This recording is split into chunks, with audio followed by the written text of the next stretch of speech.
Čtěte Berounský revizor. Speciální vydání je věnováno recesistické akci čekání na tramvaj, která se každoročně koná na Husově náměstí v Berouně. Akce paroduje historické plány na zavedení tramvajové linky do města, která se nikdy neuskutečnila. Účastníci se stylizují do dobového oblečení z přelomu 19. a 20. století a symbolicky čekají na tramvaj, která nepřijede. Noviny dokumentují jak samotný průběh a atmosféru happeningu, včetně citací účastníků, tak i jeho historické a kulturní pozadí.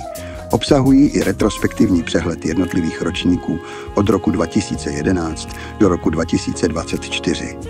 Druhou rozsáhlou tematickou linií je historie pražské firmy Lederer a Popper, průkopníků v tvorbě uměleckých pohlednic s futuristickými motivy, například právě Berouna v budoucnosti. Popisuje vznik kolorovaných dopisnic, jejich význam, techniky, právní spory, ale i kritiku dobového vkusu. Pozornost je v neposlední řadě věnována Trudě Markusové, která byla na těchto pohlednicích častým motivem. Závěrečná část obsahuje technické popisy dobových tramvají, včetně konkrétních vozů, zobrazených na historických pohlednicích, dále futuristické představy o budoucnosti Berouna a satirické návrhy nových druhů tramvají, třeba harmoniková kožená tramvaj.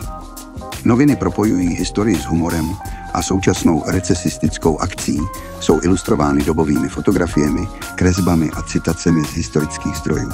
Slouží jako kulturní dokument i jako oslava městské recese, paměti a fantazie. K dostání od 8. května v knihkupectví Václava Antonyho v Berouně. Berounské elektrické dráhy.